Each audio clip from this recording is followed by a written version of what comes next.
ఎత్తడానికే. సహోదరికి వందనాలండి.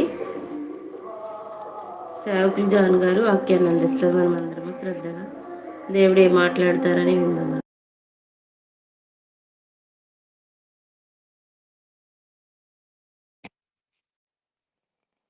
దేవుని పరిశుద్ధమైన నామానికి మహిమ కలుగును గాక. ఆమేన్. ఈ ఉదయకాల సమయంలో దేవుని సన్నిధిలో కూడుకున్న మీ అందరికీ నా హృదయపూర్వకమైన శుభాలు, వందనాలు తెలియపరుస్తున్నాను. చక్కటి ఆరాధన ఈ ఉదయకాల సమయం మనందరం మంచిగా పాలు పంపులు పొందాం.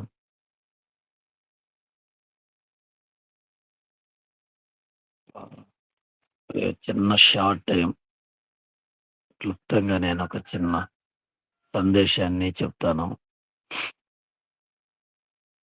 ఆ, రాత్రి ఒక ఊర్లో మీటింగ్కి వెళ్ళి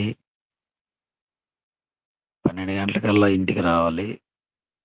ఖచ్చితంగా తెల్లవారు 4 అయింది వచ్చేసరికి. జస్ట్ ఒక హాఫ్ అన్ అవర్ రెస్ట్ తీసుకునేసరికి మళ్ళా మన మీటింగ్. దేవుని నామానికి మహిమ కలుగును గాక. మీరందరూ మనం సియోన్ రాజు బైబిల్ కాలేజ్ ద్వారా పరిచయం అయ్యాం. మరి అప్పటి నుంచి ఇలాగ ఆత్మీయ కుటుంబంగా చేరుకొని మనందరం ప్రభుని స్తుతిస్తూ మన ఐక్యతని ఇలా కాపాడుకుంటూ ఉండడానికి ప్రభు ఇచ్చిన ఈ గూగుల్ మీట్ ఈ బట్టి దేవుణ్ణి స్తుతిస్తున్నాను. ఈ ఉదయకాల సమయంలో మరి ఒక చిన్న అంశాన్ని నేను ధ్యానం చేద్దాం. 1వ కొరింథీ 11వ అధ్యాయం 27, 28, 31 వచనాలు మనం చూద్దాం. 1వ కొరింథీ 11వ అధ్యాయం 27, 28, కాబట్టి 31 వచనం. ఎవడు అయోగ్యముగా ప్రభు యొక్క రొట్టెను తినెనో లేక ఆయన పాత్రలోను త్రాగునో వాడు ప్రభు యొక్క శరీరమును గూర్చియు రక్తమును గూర్చియు అపరాధి అగును. కాబట్టి ప్రతి మనుషుడు తన్ను తాను పరీక్షించుకొనవలెను. అలాగు చేసి ఆ రొట్టెని తిని ఆ పాత్రలోని త్రాగవలెను. అయితే మనల్ని మనమే విమర్శించుకునే ఎడల తీర్పు పొందకపోదుము. చాలండి. 31 నేను అయితే 29, 30 కూడా చదివానండి. ప్రభు శరీరం అని వివేచింపక తిని అది త్రాగువాడు. కాదు, 31 వచనం ఒకటి చదవండి. అయితే మనల్ని మనమే విమర్శించుకునే ఎడల తీర్పు పొందకపోదుము. దేవుని యొక్క మన జీవితంలో చాలా ఎన్నో మన ఆశీర్వాదానికి ఎన్నో సమస్యలు బయట నుంచి ఎదురవుతా ఉంటాయి. మన ఆశీర్వాదాన్ని అడ్డుకోవడానికి, మన ఆశీర్వాదానికి ఆటంకంగా బయట నుంచి ఎన్నో సమస్యలు ఎదురవుతుంటాయి. కానీ అవేవి మన ఆశీర్వాదాన్ని ఆపలేవనే విషయం మన సేవా జీవితంలో మనం రూఢిగా తెలుసుకొని ఉండాలి. బయట నుంచి ఎన్నో సమస్యలు, ఒక సేవ చేసే సేవకురాలు, ఒక సేవకుడు మన ఆశీర్వాదాన్ని ఆపడానికి, మన ఆశీర్వాదాన్ని అడ్డుకోవడానికి, మన ఆశీర్వాదానికి ఆటంకంగా బయట నుండి ఎన్నో సమస్యలు మనకి ఎదురవుతా ఉంటాయి. కానీ అవన్నీ ఏం చేయలేము. మన ఆశీర్వాదాన్ని ఏ సమస్య ఆపదు. బయట నుండి మనకు ఎదురయ్యే ఏ సమస్య మన ఆశీర్వాదాన్ని ఆపదు. అయితే ఈ చదివినటువంటి 3 ఎక్కువగా ప్రభు బల్లారాధన టైంలో ఈ వాక్యాలు మనం సంఘాలలో చెప్తా ఉంటాం. ఈ వాక్యం ఏం చెప్తుంది? అయోగ్యత అనేది ఏదైనా నీలో లేకుండా చూసుకో. సో, మనలో ఏదైనా ఒక అయోగ్యత ఉంటే మన ఆశీర్వాదానికి మనమే ఒక సమస్య. మనలో ఉండే అయోగ్యతే మన ఆశీర్వాదానికి ఒక సమస్య. మరలా చెప్తున్నా, బయట నుండి ఎన్ని సమస్యలైనా రానివ్వండి.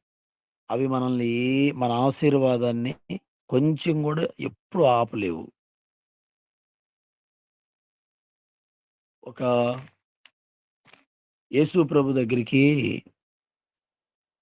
చిన్న పిల్లల్ని తీసుకొని, "ఈ బిడ్డలను ఆశీర్వదించు" అని చిన్న బిడ్డల్ని తీసుకొనొచ్చారు కొంతమంది తల్లిదండ్రులు. ఏం జరిగింది? శిష్యులు చిన్న పిల్లకాయలకి ఆశీర్వాదం ఏంటి? చిన్న బిడ్డలని తీసుకొచ్చిన తల్లిదండ్రులని గద్దించటం మొదలుపెట్టారు. సో, ఆ తల్లిదండ్రులకి ఏమనిపించుంటది? పిల్లల్ని దేవుని దగ్గరికి ఆశీర్వదించమని తీసుకొస్తే, ఈ మధ్యలో శిష్యులు వాళ్ళ ఆశ తీరకుండగా శిష్యులే ఒక సమస్య అనుకుంటే, యేసు ప్రభు శిష్యుల్ని గద్దించి, "ఆటంకపరచొద్దు మీరు. ఆటంకపరచొద్దు. వాళ్ళని నా దగ్గరికి రానియ్యండి." శిష్యులేమనుకునుంటారంటే, చిన్న పిల్లలకి ఏం ఆశీర్వాదం? ఈ చిన్న పిల్లలకి ఏం ఆశీర్వాదం? నేను ఆలోచించాను. ఎంత చిన్న పిల్లలోళ్ళు? 7 సంవత్సరాల పిల్లల్ని చిన్న పిల్లలే అంటాం. 10 సంవత్సరాల పిల్లల్ని చిన్న పిల్లలే అంటాం. 12 సంవత్సరాల పిల్లల్ని చిన్న పిల్లలే అంటాం. యేసు ప్రభు దగ్గరికొచ్చింది ఎంత చిన్న పిల్లలు? ఒకళ్ళ వయసుని మనం ఎక్స్‌పెక్ట్ జేయాలంటే 6 సంవత్సరాలు చిన్న పిల్లలే. 8 సంవత్సరాలోళ్ళు చిన్న పిల్లలే. 10 సంవత్సరాలోళ్ళు చిన్న పిల్లలే. అయితే తల్లిదండ్రులు యేసు ప్రభు దగ్గరికి తీసుకొచ్చిన చిన్న పిల్లకాయలు ఎంత వయసు చిన్న పిల్లకాయలు? మినిమమ్ 6 ఉండొచ్చా? 8 ఉండొచ్చా? 10 ఉండొచ్చా? అంటే ఆహ్, రాయబడిన వాక్యాన్ని బట్టి మనం ఎంత ఎక్స్‌పెక్ట్ చేయొచ్చు? మార్కు సువార్త 10 అధ్యాయం 13, 14 వచనాలు చదివితే ఎంత చిన్న పిల్లలయ్యుండొచ్చు అనేది మనకర్థమవుతది. ఒకసారి చూడండి. మార్కు సువార్త 10 అధ్యాయం 13, 14 వచనాలలో తమ చిన్న బిడ్డలను ముట్ట ఆ! చిన్న బిడ్డలను ముట్టవలెనని కొందరు ఆయన హ్మ్. యొద్దకు వారిని తీసుకొని వచ్చిరి. అయితే శిష్యులు వారిని తీసుకొని వచ్చిన వారిని గద్దించిరి.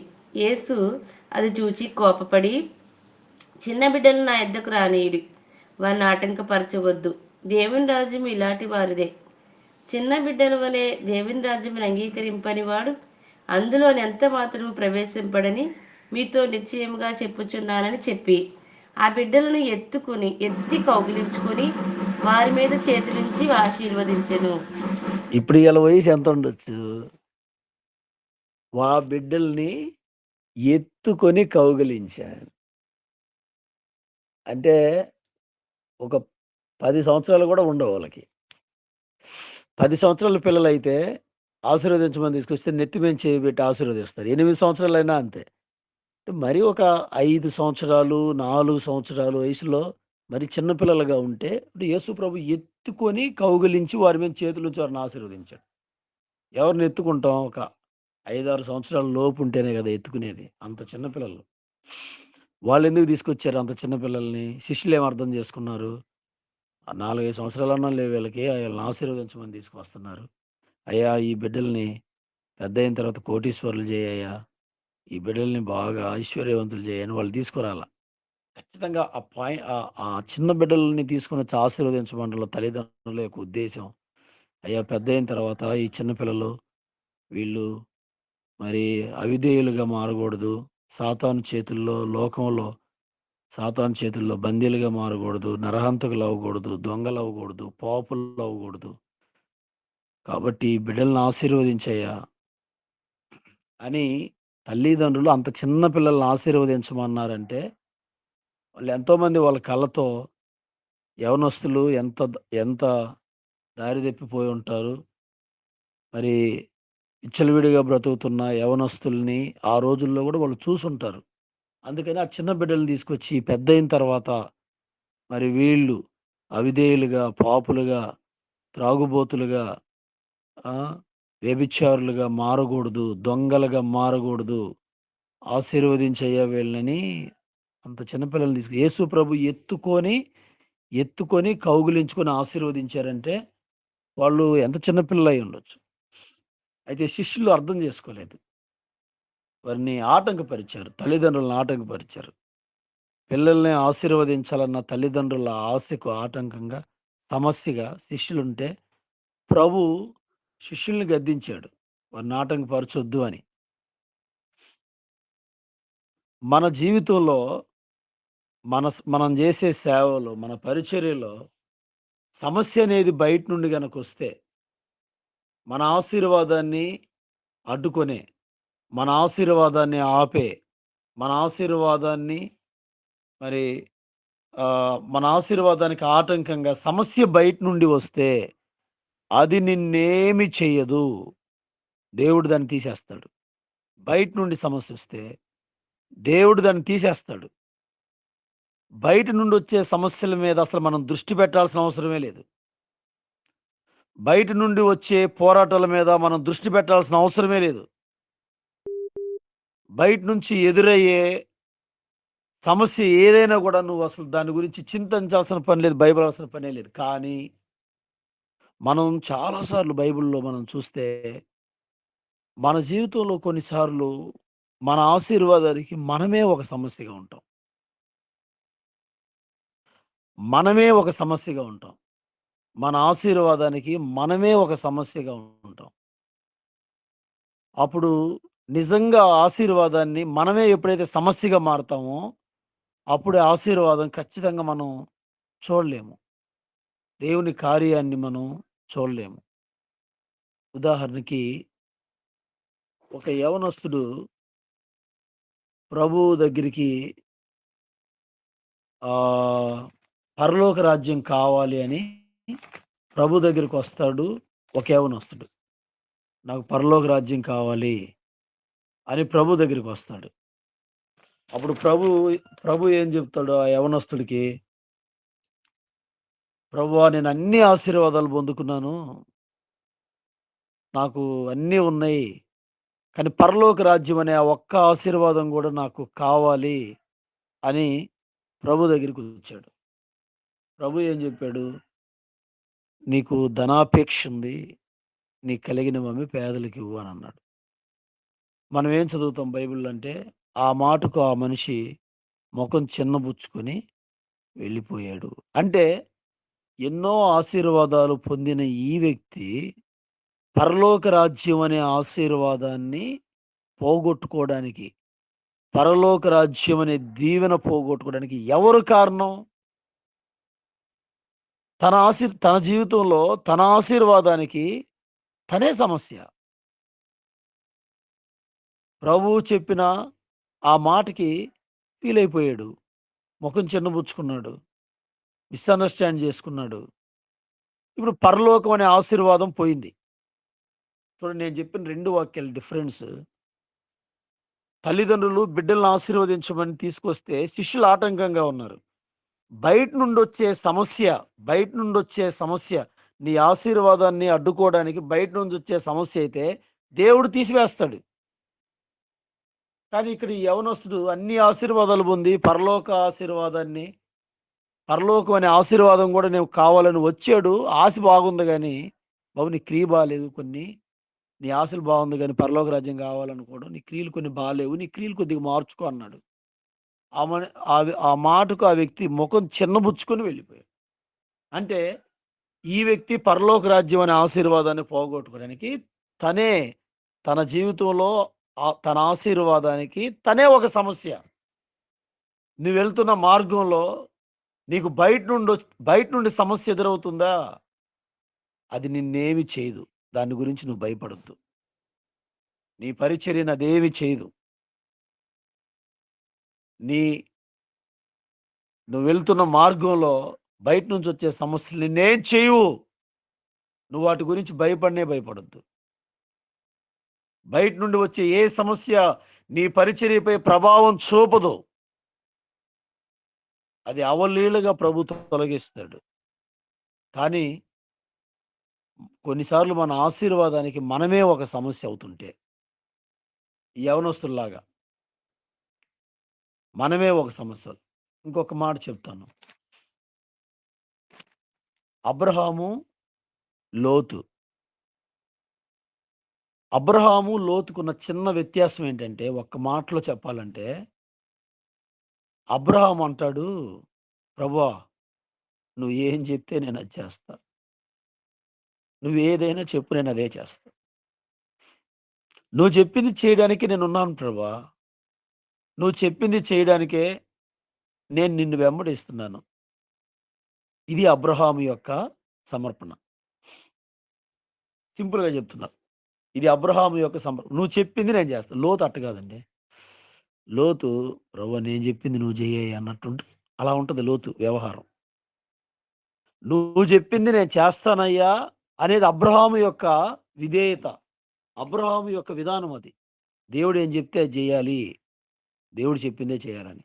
కానీ లోతు అట్ట కాదు. నేను చెప్పింది నువ్వు చేయయ్యా అన్నట్లుగా ఉంటది. చూడండి అబ్రహాము గురించి ఏం చదవొద్దు గానీ, లోతు గురించి ఒక మాట చూద్దాం. ఆదికాండం 19వ అధ్యాయం ఒకసారి తీయండి. ఈ లోతు వ్యవహారం ఎలా ఉంటది? మనందరికి తెలిసిన వాక్యం. ఆదికాండం 19వ అధ్యాయం.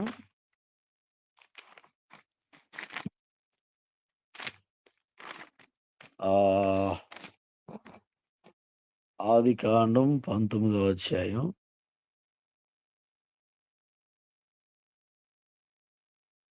19 అండి. 17వ వచనం చదువుతారా? ఆదికాండం 19వ అధ్యాయం. ఆ దూ ఆ! ఆ దూతలు వారిని వెలుపలకు తీసుకొని వచ్చిన తరువాత, ఆయన నీ ఆ! ప్రాణమును దక్కించుకున్నట్లు పారిపోము. నీ వెనుకకు ఆ! చూడకుము. ఈ ఆ! మైదానములో ఎక్కడనూ నిలవక, నీవు నశించిపోకుండా ఆ పర్వతమునకు పారిపొమ్మని చెప్పగా, లోతు ఆ! ప్రభువా అలాగు కాదు. ఆ! ఇదిగో ఆ! నీ ఆ! కటాక్షము నీ దాసుని మీద ఆ! వచ్చినది. నా ఆ! ప్రాణము రక్షించుకొనుటకు నీవు నా ఎడల కనిపరిచిన నీ కృపను ఆ! హ్మ్. ఘనపరచితివి. నేను ఆ! ఆ పర్వతముకు తప్పించుకొని పోలేను.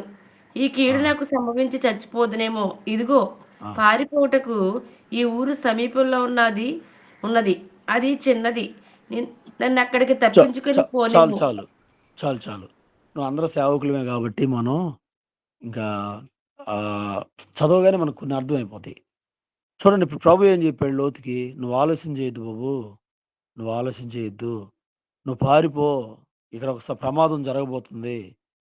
నువ్వు పారిపో" అని ప్రభు ఏమన్నాడు ఒక పర్వతాన్ని కూడా చూపించాడు.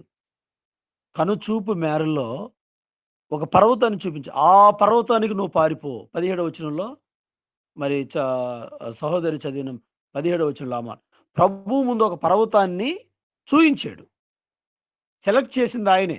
ఆ పర్వతానికి పారిపో. లోతు స్టైల్ ఎలా ఉందో చూడండి. అట్ట కాదులే ప్రభువా!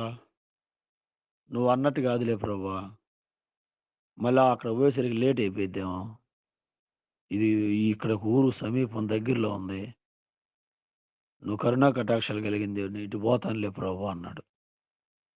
చూడండి అక్కడ ఆ టైంలో లోతుకి చెప్పి విడమర్చి, "నాయనా నీకు అర్థం కావట్లేదు నాయనా నేను చెప్పినట్టు నువ్వు విను" అని విడమరిచి చెప్పేంత సిట్యుయేషన్ కాదది. ఎట్లుంటదంటే, "ముందు ఎటో ఒకటి బోయ్యా బాబు నువ్వు." ఈయన ఈ ఊరు బోయాడు. ఏం దీవించబడ్డాడు మీరు చెప్పండి? ఈయనే సెలెక్ట్ చేసుకొని, "నువ్వు చెప్పిన ఊరు నేను పోలేనులే ప్రభువా. నేనడిగిన ఊరికి నన్ను పంపించని" ఈయనే సెలెక్ట్ చేసుకున్నాడు. ఆ ఊరికెళ్ళి ఆయన ఏం దీవించబడ్డాడు? ఆ ఊరికెళ్ళి ఆయన ఏం ఆశీర్వదించబడ్డాడు? అబ్రహాము జీవితం ఆశీర్వాదం, లోతు జీవితాన్ని 2 గమనిస్తే ఏంటి అసలు? చెప్పుకోవడానికి ఏముంది? లోతు జీవితంలో ఆశీర్వాదాన్ని గురించి చెప్పుకోవడానికి ఏముంది? అమ్మోనీయులు, మోయాబీయులనేటువంటి ఆహ్, కుమార్తెలు తండ్రితో గర్భవతులైన ఇంక అదే గదా! ఎంత శాపకరం దాన్ని దేవుడు తరతరాలకి యుద్ధం, పోరాటమే ఇక నేను క్షమించను ఇలాంటి విషయాన్నని ప్రభువు జెప్పాడు కదా! అంటే ఇలా అబ్రహాము దీవించబడ్డాడు. లోతు దీవించబడలేకపోతున్నాడు. అంటే లోతు దీవించబడకపోవడానికి కారణం తన ఆశీర్వాదానికి తనే ఒక సమస్య ఇంకంతే. పరలోకం గావాలనుకున్న యవనస్తుడు అన్నీ పొందాడు గానీ పరలోకం ఒక్కటే కోల్పోయాడు. ఆ పరలోకం అనే ఆశీర్వాదాన్ని ఆ యవనస్తుడు కోల్పోవడానికి తన ఆశీర్వాదానికి తన ఆశీర్వాదానికి తనే ఒక సమస్య. లోతు కూడా అంతే. తన ఆశీర్వాదానికి తనే ఒక సమస్య. మనల్ని దేవుడు పిలిచాడు. చాలా గొప్ప సేవ మనం చేయాల్సిందే. చాలా గొప్ప సేవ మనం చేయాల్సిందే. దేవుడికి చాలా హోప్స్ ఉంటాయి మన మీద. కాబట్టి ఈ సేవలో, ఈ పరిచర్యలో బయట నుంచి వచ్చే ఏ సమస్య అయినా సరే, నీ ఎదుట నిలవదంటే నిలవదు. నిలవదంటే నిలవదు. కానీ మనలో ఏదన్నా అయోగ్యత ఉందేమో! మన ఆశీర్వాదానికి మనమే సమస్యగా మారుతున్నామేమో! మన సేవలో మనమే సమస్యగా ఉంటున్నామేమో! సేవ అయితే చేస్తున్నాం. కానీ సేవ నిండారులుగా దీవించబడకపోవడానికి కారణం కొన్నిసార్లు మనమేనేమో! అబ్రహాము, లోతు వీళ్ళిద్దరి నిర్ణయాలు ఎలా ఉన్నాయో చూడండి. "నువ్వేం చెప్పు ప్రభువా! నువ్వెళ్ళమంటే ఎళ్ళిపోతా. నువ్వు విడిచిపెట్టమంటే విడిచిపెడతా. నువ్వు చెప్పింది ఏదైనా నువ్వు చెప్పు నేను చేస్తా. నువ్వు చెప్పాలి నేను చేయాలి." లోతు అటు కాదు. "ప్రభువా నేను చెప్పింది కూడా నువ్వు చెయ్యయ్యా." ఆ టైప్‌లో లోతున్నాడు. సో, లోతు తన జీవితంలో తన ఆశీర్వాదానికి తనే ఒక సమస్య. ఇంకొక మాట చెప్తాను. ఇంకొక మాట చెప్తాను. అందరం ఆలోచించాలి. పరలోకం ఎంత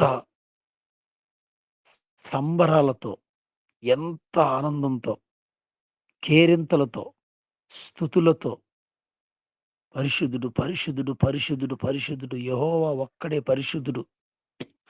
ఎంతటి సంబరంతో పరలోకం ఉంటది. ఒకసారి మనం ఆలోచిస్తే. అసలు ఏ ఏ ఏ రేంజ్ సంబరం ఉంటది. ఏ రేంజ్ ఆనందం ఉంటది పరలోకంలో. దాన్ని ఊహించగలమా? ఒక్కసారి పరలోకం మోగబోయి ఉంటది. ఒక్క క్షణంలో అని నేను అనుకుంటున్నా. పెళ్ళింట్లో కోలాహలంగా ఉంది. పెళ్ళిళ్ళు కోలాహలంగా ఉంది. కాసేపట్లో పెళ్లి జరగబోతుంది. పెళ్ళిళ్ళు ఆహ్, సంబరాలతో నిండిపోయింది. సడెన్‌గా కరెంట్ షాక్ కొట్టి ఒక వ్యక్తి చనిపోయాడు. ఆ మోగబోయినట్టే గదా! ఆ సంబరం మోగబోయినట్టే గదా! ఆ సంతోషం మోగబోయినట్టే గదా! ఒక్కసారి ఏమైపోద్ది ఆ పెళ్లి ఇల్లు. ఇంకాసేపు ఇంకొక అరగంట, గంటలో పెళ్లవుతుంది. అనగా పెళ్లి గాకముందే సంబరాలతో నిండిపోయిన ఆ ఇంట్లో ఒక డెత్ జరిగిందంటే అన్‌ఎక్స్‌పెక్టెడ్‌గా ఏదో జరిగి మోగబోయిద్ది గదా!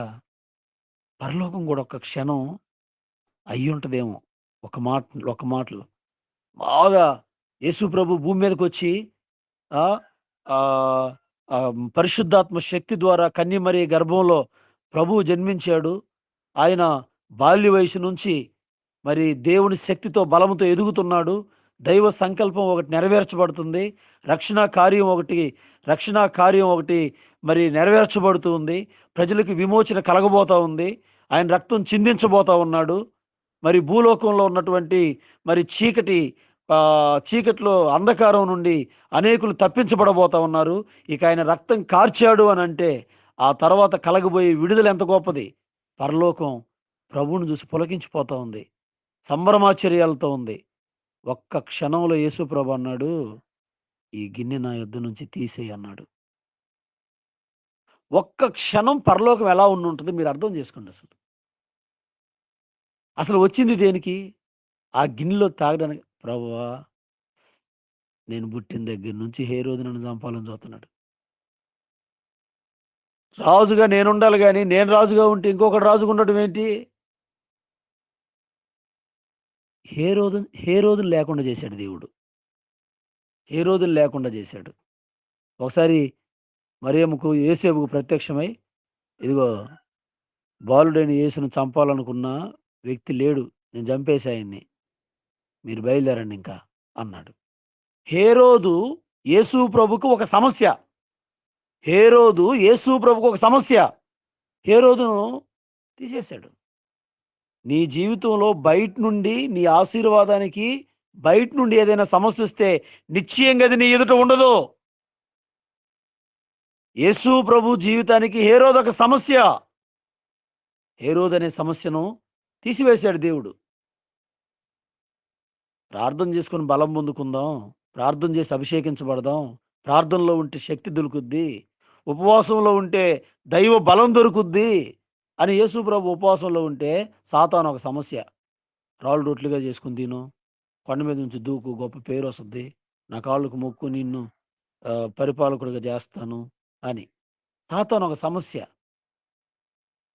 ఆ అపవాది కూడా యేసయ్య ఎదుట లేకుండా కొద్ది కాలం వెళ్ళిపోయేటట్టుగా ఆ ఆటంకాన్ని కూడా ప్రభు తొలగించాడు.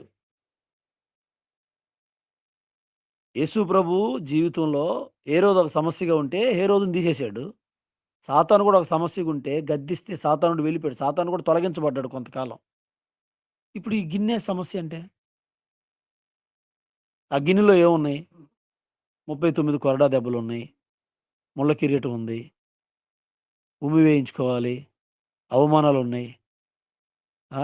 ఇంకా ఆ గిన్నెలో ఉన్నదాన్ని మనం వర్ణించలేంలెండి. భయంకరమైన ఘోరాతి ఘోరమైన పరిస్థితి ఉంది. కానీ ఒక్క క్షణంలో ఈ గిన్నె నా యొద్ద నుంచి తీసివేయి అన్నప్పుడు ఆ కంటిన్యూగా ఆ సంబరం, ఆ ఆనందం, ఆ సంబరాలు, ఆ ఆనందాలు, ఆ కోలాహలం పరలోకంలో, కాన్సంట్రేషన్ అంతా భూలోకంలో యేసు ప్రభు మీద ఉంది గదా! ఆయన కొట్టబడుతుంటే పరలోకం ఆనందిస్తుంది. ఆయన దు ఆయన ఆయన దూషించబడుతుంటే పరలోకం ఆనందిస్తుంది. పరలోకంలో యేసు ప్రభు భూమి మీద శోధనలకు గురవుతున్నప్పుడు, యేసు ప్రభు భూమి మీద అవమానాలకు గురవుతున్నప్పుడు గూడా పరలోకంలో కోలాహలం ఆగలేదు. రక్షణ కార్యం ఒకటి సంపూర్తి చేయబడుతుంది అని పరలోకం సంతోషిస్తుంది నిందించబడుతున్న యేసు ప్రభువును చూసి. కానీ ఒకసారి యేసు ప్రభువే ఈ గిన్నె తీసేయి అన్నప్పుడు పరలోకం ఏమై ఉంటది? ఒక్క క్షణం అట్ట ఆలోచించండి మీరు. పెళ్లి ఇంట్లో డెత్ జరిగితే మూగబోయినట్టు ఒక్కసారి పరలోకం నిశ్చేష్టులైపోయారు. కానీ తేరుకొని వెంటనే యేసు ప్రభువు మానవరీత్యా అలా అన్నా, మనిషి ఆయన శరీరధారి కాబట్టి అలాగన్న వెంటనే అయినను నా ఇష్టం కాదు, అయినను నా ఇష్టం కాదు, నీ చిత్తమే జరుగునుగాక. మరలా వెంటనే ఆ ఒక్క మాటతో ఏమంటాం, జస్ట్ అలా బ్రేక్ కొట్టి వదిలితే మళ్ళా బండి స్పీడ్ అట్ వెళ్ళిపోద్దట పరలోకం. ఒకవేళ యేసు ప్రభు ఈ గిన్నె నా యొద్ద నుంచి తీసేయరు ఆగిపోతే సిచ్యువేషన్ ఏంటో ఒకసారి అర్థం చేసుకో. ఇక లోకం గాఢాంధకారమే. ఇంకెన్నటికి గాఢాంధకారమే. ఎన్నటెన్నటికి లోకం ఇంక గాఢాంధకారమే. ఆ ఒక్క మాటతో గనుక ప్రభు ఆగిపోయినుంటే, అప్పుడు తండ్రి ఏమనుకుని ఉండేవాడు? నా ప్ర నా నా నా ప్రణాళిక అంతటికి యేసు ప్రభువే, నా కుమారుడే ఒక సమస్యగా మారిపోయాడు. ప్రజలకు నేను ఇవ్వాలనుకున్న ఆశీర్వాదానికి నా కుమారుడు ఒక సమస్యగా మారిపోయాడు. ఆ మాట తాగుంటే తండ్రి అదే కదా అనుకునేది. కానీ వెంటనే మన జీవితంలో కూడా, మన జీవితంలో కూడా చిన్న చిన్న బలహీనతలు మనం గ్రహించినప్పుడు క్షణాలలో రెక్టిఫై అయిపోవాలి మనం. కానీ మన జీవితంలో మన ఆశీర్వాదానికి మనమే ఒక సమస్యగా మాత్రం మారకూడదు. మనమే ఒక సమస్యగా మారకూడదు. ప్రభు మన పరిచర్యలను దీవించి ఆశీర్వదించును గాక. ప్రభు మన దర్శనాన్ని దీవించి ఆశీర్వదించును గాక. దేవుడు మనలో పెట్టిన భారం కాపాడబడాలి. దేవుని బిడ్డలారా, ఈ ఉదయకాల సమయంలో మరి నేను 3 విషయాలుగా చెప్పాను. మొదటిగా అయోగ్యత అనేది మనలో ఏ విషయంలో గూడా, ఏ అయోగ్యత మనలో ఉండొద్దు. మన అయోగ్యత మన ఆశీర్వాదానికి మనమే ఒక సమస్య ఇంకంతే. మనలో ఏదైనా అయోగ్యత ఉంటే మన ఆశీర్వాదానికి మనమే ఒక సమస్య. బయట నుంచి వచ్చే ఏ సమస్య నీ ఆశీర్వాదాన్ని ఆపలేదు. అబ్రహాము దేవుడు దేవా నువ్వేం చెప్తే నేను అది చేస్తాను. లోతేమో నేను చెప్పింది నువ్వు అన్నట్టుగా లోతు వ్యవహారం ఉంటుంది. అందుకే లోతు దీవించబడాలి. లోతు తన ఆశీర్వాదానికి తనే ఒక సమస్య. కాబట్టి అనేక సమస్యలు యేసు ప్రభు జీవితంలో హేరోదు సమస్య ఉంటే తొలగించబడ్డాడు. హేరోదు తొలగించబడ్డాడు. సాతాను ఒక సమస్య ఉంటే అపవాది విడిచిపోయేటట్టుగా తొలగించబడ్డాడు కొద్ది కాలం. కానీ గిన్నె నా యొద్ద నుంచి తీసేయి అని యేసు ప్రభు ఆగిపోతే ఒక క్షణం రెట్టిఫై మళ్ళీ వెంటనే నా ఇష్టం కాదయ్యా! మనం అలా ఉండాలి. మనం అలా ఉండాలి. మనం ఒక సమస్యగా ఉండకూడదు. మనం మనల్ని రెక్టిఫై చేసుకుంటూ ఉండాలి. మనల్ని మనం యేసు ప్రభులాగా పంపబడిన దేవునికి, పిలిచిన దేవునికి మనల్ని మనం ప్రభువుకి అప్పగించుకోవాలి. యేసు ప్రభు తండ్రికి అప్పగించుకున్నాడు. మనం ప్రభువుకి అప్పగించుకోవాలి. కాబట్టి ఈ ఉదయకాల సమయంలో ఏదైనా మన పరిచర్యలో ఒక ఆశీర్వాదానికి మనమే ఒక సమస్యగా ఉన్నామా అని మనల్ని మనం పరిశీలించుకొని, అయోగ్యత అనేది ఏది మన జీవితంలో లేకుండగా, అయోగ్యత అనేది ఏది లేకుండగా మనల్ని మనం దేవునికి అబ్రహాము వలె అప్పగించుకొని, దేవుడు వాడుకునే యోగ్యమైన పాత్రలుగా అనేక మంది ప్రజలకు ఆశీర్వాదం మన ద్వారా పొందగలుగునంతటి యోగ్యులంగా మనం ఉండాలని మరి ఈ ఉదయకాలంలో జ్ఞాపకం చేయుచు మరి నా ఈ కొద్ది మాటల్ని నేను ముగిస్తున్నాను. మరి ఈ ఉదయకాలంలో దేవుని వాక్యం చెప్పడానికి నాకు ఈ అవకాశం ఇచ్చిన మరి దైవజనులు రాజు బ్రదర్‌కి, అలాగే శామ్యూయల్ బ్రదర్‌కి, అలాగే నా తోటి సేవకులు, సేవకురాళ్ళు, ఆత్మీయులందరికీ నా హృదయపూర్వక శుభాలు తెలియపరుస్తూ కొద్ది మాటలు నేను ముగిస్తున్నాను. దేవుడు మనందరిని దీవించి ఆశీర్వదించునుగాక. ఆమేన్.